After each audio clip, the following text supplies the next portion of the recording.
rides only.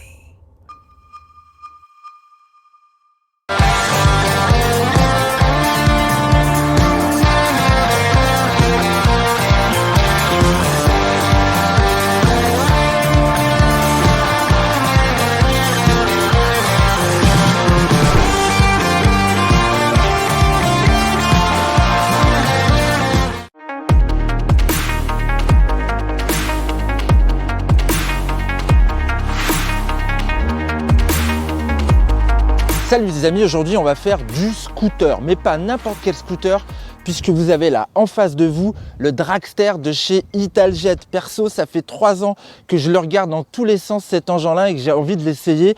Et heureusement aujourd'hui, on est sur le circuit du karting du Castellet. On ira faire un petit tour dans l'arrière-pays avec cette machine qui m'est prêtée par la concession Bull Moto. Je ne sais pas si vous avez vu mon essai du Peugeot XP400, c'est à nouveau Bull Moto. Et ce scooter, est-ce encore un scooter en fait? Il est incroyable. Vous le voyez déjà sur le châssis. Bon, il y a le cadre treillis, certes, mais il y a surtout le système de suspension à l'avant. Système ISS, en fait, qui fait qu'on a une direction qui est indépendante de l'amortissement. Finalement, comme chez Bimota à la grande époque, et aussi en endurance. Moi, je me rappelle d'une certaine Métis qui avait un système comme ça, pareil à l'avant. Et ce système, quel est son avantage? C'est qu'on va limiter les plongées de la fourche. Donc, on va garder un empattement quasiment constant.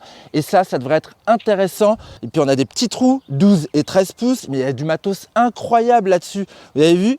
Bel amortisseur à bonbonne à l'avant. Justement, on reste sur du Italjet, mais on peut l'upgrader à volonté avec un catalogue d'accessoires qui permet de quasiment doubler le prix de cet engin qui est déjà très très cher. Bon, je vous en parlerai à la fin.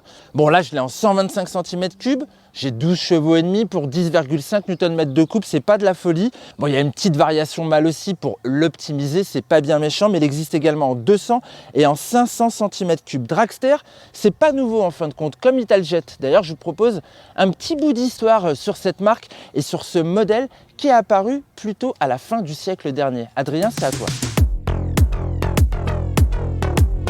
Si Italjet est né en 1959 à Bologne, d'abord sous le nom d'Ital Meseta, le premier modèle Dragster est quant à lui apparu beaucoup plus tard, en 1995. Et lui aussi se singularisait pour son look atypique et ses solutions techniques originales, ce fameux train avant en particulier. L'idée de son créateur, Leopoldo Tartarini, était de créer le premier véritable scooter sportif. Et cela a plutôt fonctionné commercialement. Malgré un tarif conséquent, Italjet en a vendu 70 000 à travers le monde jusqu'en 2003. La marque est par la suite tombée en désuétude pour mieux renaître en 2019 avec ce nouveau projet Dragster, décliné en 125 cm3, en 200 cm3 et peut-être bientôt en 500 cm3, si la marque décide de commercialiser le prototype bestial que nous avons découvert sur le dernier salon de Milan. Une autre interprétation de la superbike urbaine.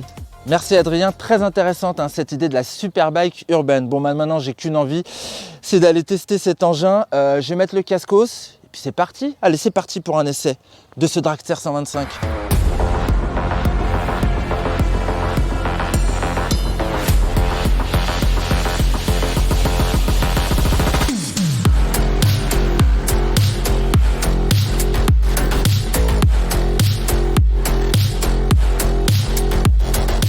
Allez, let's go, welcome on board de ce petit Dragster, un engin original de par son look et totalement inédit pour moi à piloter. Alors c'est rigolo, j'ai l'impression d'être sur un roadster un peu sportif, basculer vers l'avant sans problème sur cette selle petite mais qui me tient bien le fondement. Par contre j'ai pas trop de possibilités de recul, je suis un petit peu confiné. En revanche pour mes genoux, ça bouge sans problème, il y a vraiment de la place.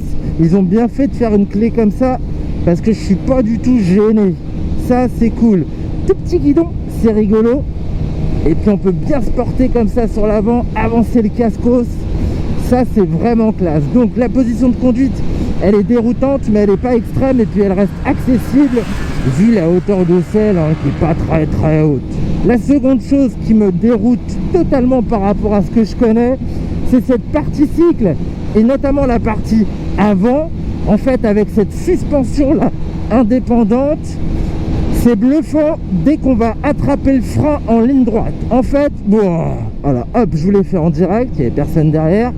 Il y a une stabilité incroyable. Je n'ai aucune plongée et comme je suis déjà porté sur l'avant, Ensuite, j'ai plus qu'à me jeter dans le virage pour l'attaquer. Ça, c'est vraiment étonnant.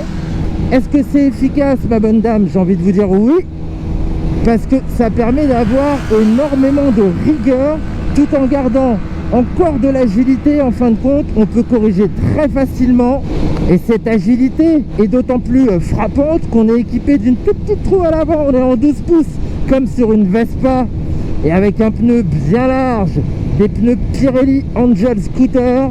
Ça tient le paveton, il y a du grip et on peut vraiment y aller dans toutes les situations. C'est incroyable pour ça, quoi. Et le frein, il a de la force à l'avant, hein. À l'arrière aussi, hein. Ça freine bien ce petit ensemble Brembo sur des mini-disques. 200 mm à l'avant, 190 mm à l'arrière. C'est rigolo, quoi. Mais bon, on est sur un petit 125 type Sport. Enfin, il y a une méthode pour le piloter. Il faut pas couper, on n'a pas beaucoup de chevaux. Et puis faut pas freiner de l'avant quand on est sur l'angle, parce que alors là il se relève automatiquement. Faut jouer avec le frein arrière, mais surtout faut avoir confiance, hein, dans ce train avant. Et on peut avoir confiance, il est hyper stable, il est hyper précis, et ça y va en fait. On trajecte, ça tient sans problème. C'est une petite démonstration, hein. Je coupe pas, et on a beaucoup de stabilité là sur l'angle. Je coupe à peine, je freine, hop, je reviens automatiquement. Oh là là, ça tient super bien. C'est remarquable, hein, c'est comme sur une bécane presque, quoi. Ça change vraiment. Oh là là, il y a une stabilité en fait dans les changements. Et pourtant c'est vif, c'est ça qui est assez paradoxal. On peut taper dans le frein comme un goré en entrée, j'adore. Il y a une super stabilité. Par contre, faut tout de suite relâcher le frein, hein, quand on rentre dans les virages. Bon, ce petit mono d'origine Aprilia, il est sympa, c'est pas un foutre de guerre. Version Euro 5 aujourd'hui, on en tire 12 chevaux et demi, 10,5 Nm de couple. C'est pas des valeurs phénoménales, c'est des valeurs standards en mode Euro 5. La petite variation mâle aussi me donne un petit peu plus de pêche au démarrage, je le vois, et aussi en reprise.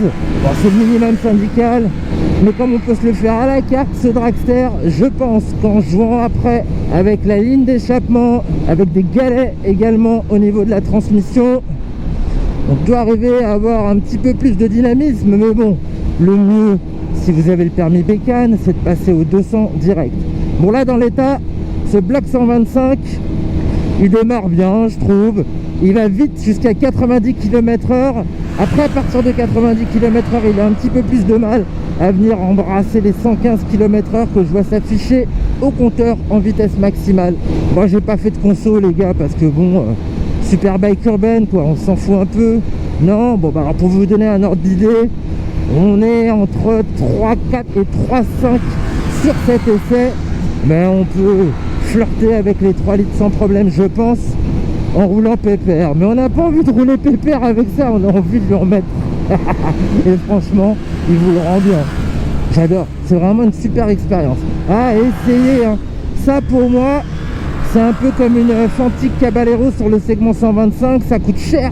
Ça coûte beaucoup plus cher que la moyenne, c'est pas du tout raisonnable, mais c'est parce que il y a un très bel accastillage, il y a de très belles pièces. Bon, petite fiche technique, Adri.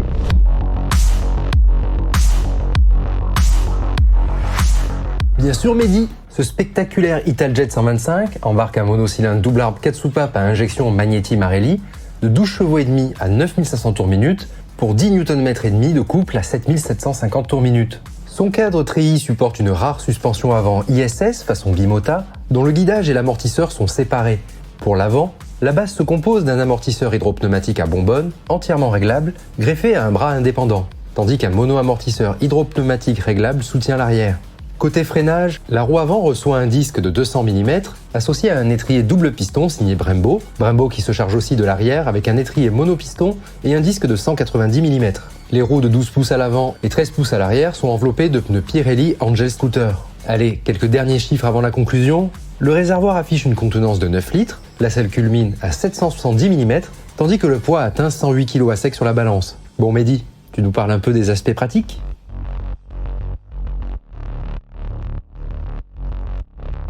LOL, l'aspect pratique. Bon, il y en a un, hein, c'est cette prise USB, tu avais raison d'en parler, Adrien. Moi, j'en vois un autre, c'est ce petit rangement là où vous pourrez mettre des pépitos et puis peut-être un petit paquet d'M&M's. Voilà, et c'est tout. C'est comme parler du confort de cet engin. C'est pas confortable, mais parce que c'est pas fait pour ça. Ça protège pas non plus, c'est parce que c'est pas fait pour ça. Lui, ce qu'il aime, c'est les petites routes comme ça qui tournicotent. Et alors là, c'est une sacrée dose de plaisir. Bon, il faut y aller, il faut le prendre en main. Elle n'est pas évidente, hein, cette fourche à l'avant, cette cinématique à l'avant. Mais en fait, on peut y aller tout le temps. Grâce aux pneumatiques également d'une très belle largeur, malgré les 12 pouces. Il y a beaucoup d'appui, il y a énormément de grip. C'est une petite machine à sensation. Finalement, on est juste frustré par la puissance. On voudrait vraiment que ça aille plus vite parce qu'on sent qu'il y a du potentiel pour se marrer sur piste, par exemple. Un petit circuit, comme je vous ai fait la présentation au début de cette vidéo, ça c'est le cadre idéal pour le dragster. Alors maintenant, le problème, on va arriver sur les choses qui ne sont pas très agréables. On va parler de prix. Moi, finalement, je vous l'ai dit dans mon commentaire, je compare ça un petit peu à Fantic sur le segment 125, qui a des bécanes qui sont au-dessus de 6000 balles. Et bien là, on n'est pas encore à 6000 balles. En fait, il manque 1 euro. On est à 5999 euros. Voilà, c'était pour dire que c'était en dessous des 6000 euros. Oui, c'est super cher, mais on en a pour son argent en termes d'accessoires. Déjà, il n'y a que de l'alu sur ce truc. De l'alu là, moulé, le bras oscillant, ce qui maintient également là, le petit support de plaque, le guidon, le poste de contrôle, tout ça c'est des pièces moulées, c'est très belle facture, aucune approximation au niveau du cadre, aucune approximation au niveau des équipements déjà dans l'état. Alors vous pouvez grader avec du Öhlins, mais sincèrement ces suspensions, elles sont pour moi très bien, je ne rajouterai rien. Bon, c'est un peu le prix de l'exception. D'ailleurs, ces engins font de la compète en Italie grâce à Malossi, avec les belles couleurs qu'on aime bien de Malossi. Et les gars ont l'air de pas mal s'éclater. Bon, la concurrence, il n'y en a pas. C'est un objet à part. Bon, voilà, c'était mon essai. Moi, je me suis régalé. En tout cas, j'espère vous avoir apporté des informations sur cet orni, cet objet roulant non identifié. Dragster Italjet. Plus de détails sur motoservice.com. À un prochain essai.